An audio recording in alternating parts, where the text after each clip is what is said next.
the tongue of our Caribbean island-speaking family. What's up, family? As just another kid raised to be a man, a single-headed family household headed by a woman.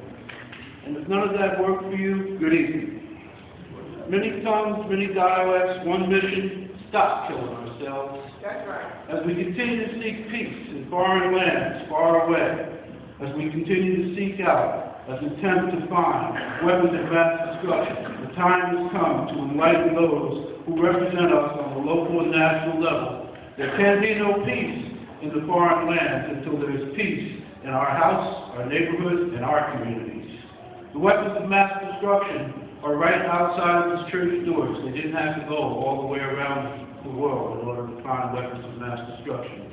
They're in the streets killing our kids and our family on a regular basis. We document this by the number of children we bury, the number of them coming into our trauma services and our emergency rooms on a regular basis. We see signs like this portraying a horrific message and giving us the opportunity, giving other people to make the opportunity and decisions of what our neighborhood and our community look like.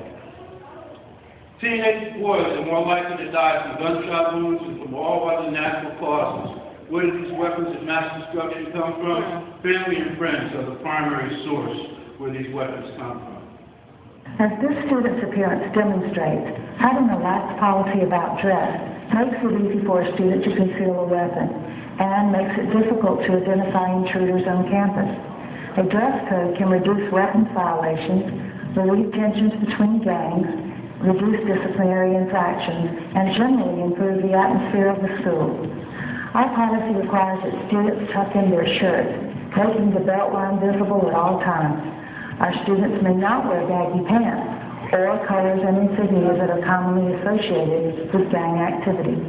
This policy was a collaborative effort between the parents, teachers, and administrators in this community. One gun too many, 12 is an over-dramatization. Families, the weapons of mass destruction that are hid amongst the clothing of the youth that we see today and young adults. Family, I encourage you, we must stop calling our neighborhoods the hood. There you go, yes. A hood is something you put over your head, someone puts over your head to keep you from seeing and keep information out from your visual senses. The term hood should be viewed as a derogatory term, just like the N-word. Yep. We don't have to live in the hood. We must return to the neighborhood where people cared and shared. Elders sung and the children played. In the hood, we fear our children and parents bury their children at epidemic rates. Our children's lives have become, unfortunately, marginalized to street memorials that we see far too often on the corners within our streets. Our children's lives have become visions on T-shirts that we see mothers wearing. How many more mothers' tears must we see? Mrs. Hightower, Mrs. Marielle, and Mrs. Harvey have shed enough tears in vain for our community. We must stop our children from killing each other, black and brown. Stop the shooting, family. It's just that simple. Stop the shooting. We must start to recognize the self-genocide we're inflicting upon each other. Gangbanging isn't a lifestyle, it's a death style. That's right. We have to begin to look and recognize. 3 weeks ago, 3.5 weeks ago, media headlines throughout this country, particularly on the East Coast, would warn visitors or ask, would visitors be safe coming to Newark for the NCAA regionals? This question was raised across the country based upon the perception of the brick city. The question was answered after the event in a small article in the Newark Star Ledger that said Newark sheds crime plague image for the NCAA. Well, I raised the question, now that the event has come and gone, have we washed the makeup off of the black eye of our community and returned to the violence in the streets of killing ourselves on a regular routine basis? You see, Newark is more than just the rock and J. Patches downtown. The public safety could find $50,000, as this article documents, for police overtime for a weekend of hoops. They must find $100,000 to help public safety fund a community pilot program in one of our wards to empower the neighborhood, empower the block association, empower the good people, the precinct commander, in a true model of neighborhood and neighborhood empowerment. When we look and see and recognize it, we return it back to the streets and give the streets back to the good people. As it's written by Dr. Elijah Anderson, a clinical professor at Yale University, who looks like you and I. Dr. Anderson talks about the code of the streets that we never really talk about. Most people living in the urban community are law-abiding citizens trying to live and raise a family. The paradox for them becomes many of these families have learned how to live and survive in a surrounding where violence and aggression have become an acceptable way of life. The code of the streets has become a street culture that has evolved into a set of informal rules governing interpersonal behavior where violence is an accepted practice. The use of this violence allows those who are inclined to be aggressive to use this force in a proactive way to ensure their place in the community. We've heard it said today, Brother Lamont laid it out very clearly for us on a clear basis. Black men step up and take our place back within the community. That's right. Families, we must stop calling upon our elected officials to bring about peace in our neighborhoods. Right. We must stop and look at the man in the mirror. The man in the mirror is us. That's right. What's us, gangsters? We're not gangsters by nature. We're gangsters by choice. That's right. You have a decision to make whether you want to be a gangster. There is not, and I can give you in theory and documented, there is no gangster gene in African American people. That's right. You know, it's a cultural gene, a cultural phenomenon that's killing us on a regular basis. So as we begin to think about it, we must have to stop, you know, and look at this man. We're not gangsters. You know, our goals don't require political direction. All our goals require is motivation on our part of self-determination, wanting to bring about a change that starts with our self-determination, which ends with our self-destruction. The fabric and strength for a change in our black and brown men are being derailed and diverted to the new plantation of the penal system, the prison population and prison system.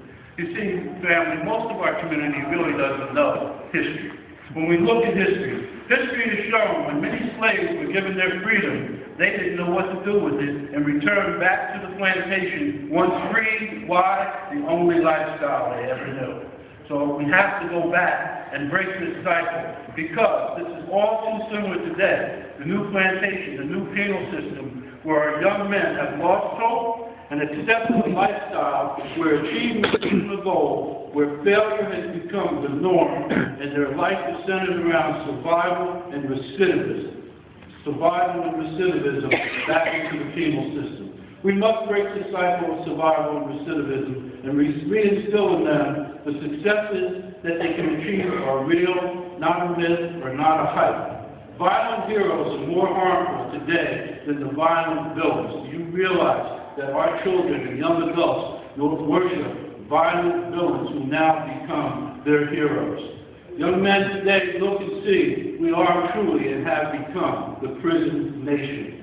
It takes $45,000 a year or more to incarcerate us on an annual basis for each inmate, as opposed to taking that money and for $45,000 a year, we can enroll those black men and women into the greatest university. Come on now. We have to achieve and we have to step back, as we've heard from many tonight. One of the things that we have to do is reassure our black men that they're there, that they're critical thinkers. When you don't know yourself, you follow others, even if you don't know why. When we wore the dashiki in the 60s, it was a sign of pride. Our failure to communicate and educate the richness of our past is an example of lack of mentoring. We cannot afford our next generation. You see, we've already lost 2, 3, and we're going into the 4th generation. I don't say this is a put down or a diss, but when you don't know your history, you're doomed to the failures of your past. We have to begin to look at decisions our young men make today can result in either surviving or succeeding. Far too many of our young men have become and are complacent with surviving without wanting to succeed. Our young men, we have to tell them that they are truly critical thinkers. We fail to tell them that. So their critical thinking ability has been allowed to be put to negative use. So for every scheme they were involved in, it takes critical thinking. We must help them redirect their critical thinking skills. Brother Vermont shared a piece of his personal life. What did he say to you? When I sat in that 6x6 cell, I sat there and I thought about how I could do it better. What was that? His critical thinking skills and his ability. Look at the reformation that's taken place within the ministry today as he has come out, took those critical thinking skills and has stepped up to become the man that God chose him to be the leader amongst our people. He is not the exception. He should be the rule that we see as it relates to the young men that we deal with on a regular basis. Family, when we look and see Tupac Shakur, a critical thinker, a young man, a genius, a scholar, lost to the heights. Why? Because his critical thinking and critical thinking skills were destroyed based upon a hype and a myth. Tupac Shakur today should be Dr. Tupac Shakur, learning from the elders of Cornell West, Skip Gates, Michael Eric Dyson, the Honorable Louis Farrakhan, the Leroy Gunters of the community that we see on a regular basis. How many more of our critical thinkers must be killed in a hail of bullets? Tupac Shakur, envisioning his own death, said, and quoting him, said that the only thing about death, Tupac Shakur said about the culture of death is in our community, if I die, let it be when they come for me, they bury me in G. Ghetto life has got me to God quicker. What did he do? He just gave up on life. There was no future that he saw, the critical thinking skills of the young man. I see the future. It's hopeless, and my only fear of death is life. When the alternative you have, you think about, you look and see that my only alternative to living is to die because I fear life over death. We have got to start telling our young men, you want to play head tricks and head games with them, relate to them on the level that they understand, we need to tell our young men that they're metacognitions. Many of you don't know what a metacognition is. Let me share it with you. Let us change the development and transformation or alteration to bring about a change within yourself. Cognition is your ability to learn the mental faculty or the process in which knowledge is acquired. So metacognition is knowing about who? Ourselves. When you don't know about yourself, then you're destined to fail, as we're seeing today. We have to begin to recognize and look through our youth that we deal with. Our youth are the future. Don't sell them short by bad decisions they make today. We have to remember, the setback is nothing more than a set up for a comeback. As we begin to look and see and recognize people, Diddy and Mr. Sean P. Combs, you damn sure, pardon me, Minister. Come on. Diddy and Mr. Sean P. Combs. Diddy knows when to be Diddy, and he also knows when he's Mr. Sean P. Combs. And make no mistake about it, he knows the distinction and all. So as we look to the leaders that they recognize, as we heard from the hip-hop information that we shared tonight, and on a regular basis, we have to encompass all of this so that part of the history and knowledge is shared with our part of the history and knowledge. Now, it's okay to have swagger. We want our young men to have swagger. Why? Because we've witnessed swagger reach the pinnacle of success. You and I know the pride we saw the first time we saw this man walk down the aisle and up to the podium. The first thing you said before right our brother Barack, look at the bop and the step that he's got. You noticed that walk. That swagger is important. So we have to begin to recognize that potential remains potential without a plan of action. Do you or do we have a plan of action for our young men? Family, education, and community are our keys to success. We have to learn to expand our thinking. There's a whole world out there for us and for them to discover beyond the brick city. In case you don't know and haven't informed them, at the end of Broad Street, the world is not flat and it does not fall off. Amen. When we begin to look at it, we have to recognize out of the slum world that we destroy, by killing ourselves will rise a new era of gentrification. You see it all around us. We must reach out now and prepare our family to be a part of the new millennium. Once again, history will show. My generation of the 60s went from dashiki to Gucci, and in the process, I didn't prepare the next generation behind me to seize the leadership and reins that they so desperately need. So from Gucci and now to the materialism and material of self-genocide that we see, once again, our community and our youth and our new leaders negative in some aspects, or at the crossroads of their time.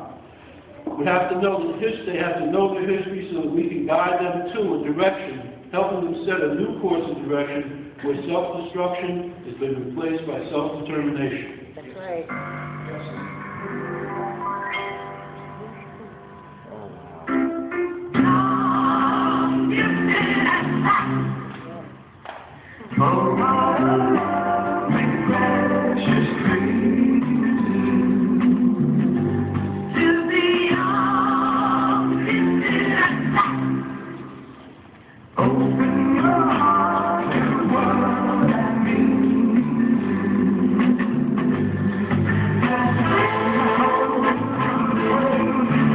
Time doesn't allow me to play it all, but for those of you that have never heard this song, if you ever sat down and played it for your children, just Google search it. You all know how to use YouTube. YouTube it up, let our family, let our youth hear it on a regular basis. As I take my seat, let us use our strength invested in us by the supreme being of the universe, the God of your choice, whomever you chose to believe, to recognize that, family, as we leave here this evening, make a pledge to yourself and our future. We will grow in peace, and we will touch the heart and spirit of someone in an attempt to break this vicious cycle of self-hatred, self-denial, and self-genocide that has brought us together this evening. May the next time we meet will be at a block party celebrating the fruits of our labor as we slide into a new era of black and brown, love free from self-destruction. Time is running out. That's right. And as we listen to the teachings that we hear of the song of being young, gifted, and black, how many more losses do we have to have of the young men that are should be so dear to us, such as Tupac Shakur and many others that we hear and see? These young men are standing right out on our street corners, as Brother Wayne Smith described. Where are they? Taking counsel from each other, eating fried chicken and fried rice out of styrofoam on a street corner every night, counseling each other. Why? Because they did not have our ear or our opportunity to interface with them. We have to give them guidance. We have to give them love. This is me, so as we go in peace, you know, I am that girl. This is the first family this is my crew that I grew up with. We all have to have something, but the reality is, as Brother Lamont said, this is no longer a game. And at this point in time, we're on the path to self-destruction. Yes. If there's anything I can do, I'd be more than happy to work with anybody at any time on behalf of UNDNJ or me personally. Thank you very much for the opportunity.